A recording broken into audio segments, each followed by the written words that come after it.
2014, a baby-faced tiger Shroff was launched with Kriti Sanon in a movie titled Heropanti. A storyline of honor killing, intercaste marriage, a lot of running away and escaping from conservative parents, iconic cringeworthy dialogues that stand the test of time, and a union between Bablu and Dimpy. Yes, those were their names that ran off to the sunset with a happily ever after. As Heropanti 2 releases, as is the case with most Bollywood franchises, the sequel has nothing to do with the first installment other than Tiger Shroff who plays Bablu again, but this is not the same Bablu. It's like the metaverse of Tiger Shroff and his franchises. Multiple tigers exist independently and you never know when Doctor Strange can open a portal and make them meet each other. Am I that fed up of this film already before starting the review? Probably. Heropanti 2 focuses on Leela, played by Nawazuddin Siddiqui, who is responsible for the majority of the cybercrime taking place in the world. Leela has his eyes set on conducting the biggest cybercrime loot from the bank accounts of all Indians on 31st March, when they file their taxes. And when the Indian officials cannot catch hold of him, they seek for the help and guidance of Bablu, a hacker who is 2 steps ahead of most people in the same field. How he tackles such a complex case by clearly having to play in Leela's terms, befriending his sister Inaya, played by Sutaria. Tiger basically tries to get into the inner circle of Leela to win his trust, only to combat him eventually, forming the basic storyline and premise, if you can call it one, of Heropanti 2. I know you were expecting a masterpiece and a memorable theatre experience from the trailer and music, and boy did it deliver exactly that. I will never forget this experience. All for the wrong reasons. Here's me telling you the good and bad aspects of Heropanti 2 so that you guys can ultimately decide whether to watch it in theaters or not. I don't know why you would do that anyway. Okay. The good. Is there some respite?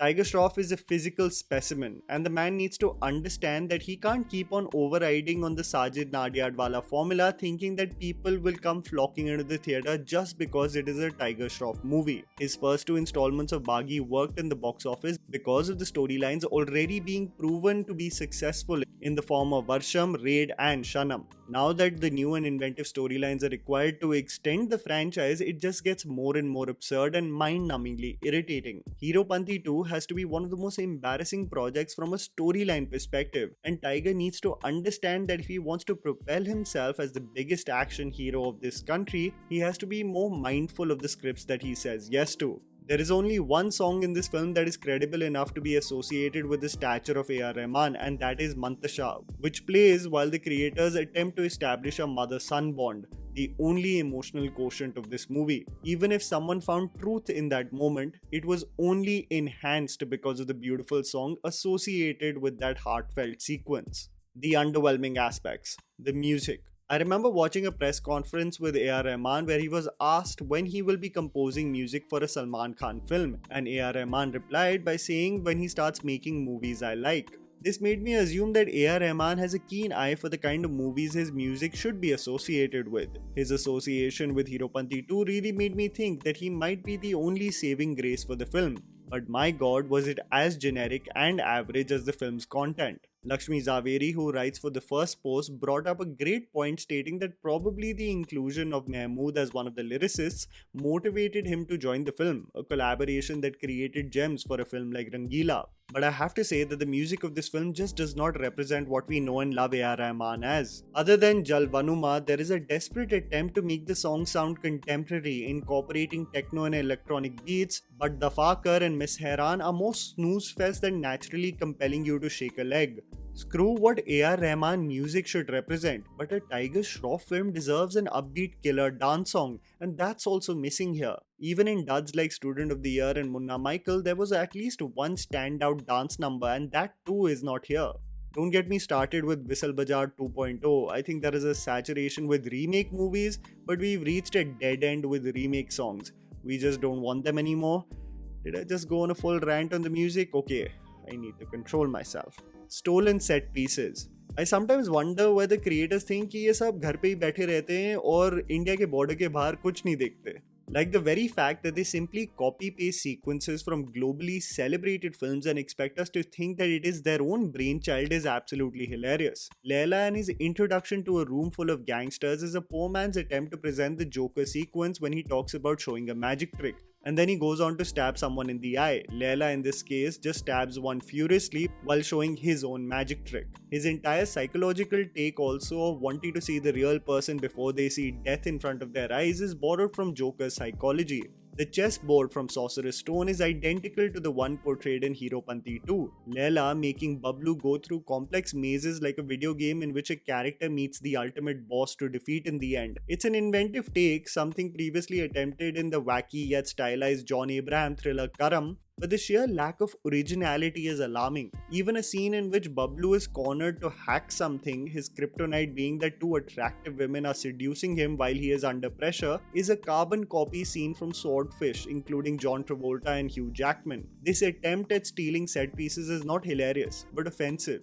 The dialogues written by Rajat Arora in this film are absolutely atrocious, making me think on how delusional some of these writer rooms may be thinking that this is funny. And this is not me in my privileged bubble high horse trying to be like this is not comedy, okay? No. The dialogues are laden with crass humor, not even generating an iota of laughs from people in theatres. Amrita Singh over the phone tells Tiger, MCBC. The son, shocked at such profanity, is quickly reminded it means Main chali bye cutie. Tara Sutaria's character is another case study itself of one of the worst written and performed roles by a female actor in Hindi cinema, and that I'll come to later. Tiger in one instance gets beaten up by goons, only for Tara to say in this hilarious punchline, "Ghungru toot gaye." Tiger has been doubling down on the meme, "Choti bachchi ho kya," and he delivers the same, just not with the same conviction as the guy who made the meme. That's quite hilarious. When challenged by one of the goons, Tiger warns him by saying, अब ये plumber by the way उसका code name है, तेरे सारे pipes खोलेगा. At one point of time, Tiger mistakenly touches a girl's boob also and tells Nawaz, "Sir, ये बहुत बड़ा मामला है." Do I need to prove you that the dialogues are pure cringe anymore? Sequences and hammy performances. This review has slowly transformed into a Matlab Kuch Bhi episode, but trust me, it deserves precisely that. It's after a long time that a movie actually made me angry for the sheer audacity with which it assumes that the audience will lap this crap up in the name of content. Tara Sutaria plays a more exaggerated version of the Katrina Kaif character from Ahmed Khan. She is loud, obnoxious and shrill in her delivery. She claims to be a self-made billionaire but does nothing in the movie except run behind Tiger. She makes him strip and publicly shames him, only to prove his identity by pointing at a til on his butt. She breaks up with her boyfriend only to say, "मैं कुछ भी कर सकती हूँ," and kisses Tiger without his consent, saying, "तुम्हारी किस्मत इनाया को किस करके खुल गई." I was rooting for her ever since her Disney days, but these creative choices are turning out to be disasters for her film career in the long run. There is an actor in there. It's just that she's doing the kind of cinema I'm sure she's not personally inclined towards, just doing it for notoriety and relevancy. The music of this film is not integrated into the screenplay as well. It just abruptly transitions to random set pieces that halt the proceedings of the story. Tiger seeks for help from a doctor he frequents, by the way, who is actually a veterinarian, and for no reason has an assistant that is scantily clad with a sash for no goddamn reason.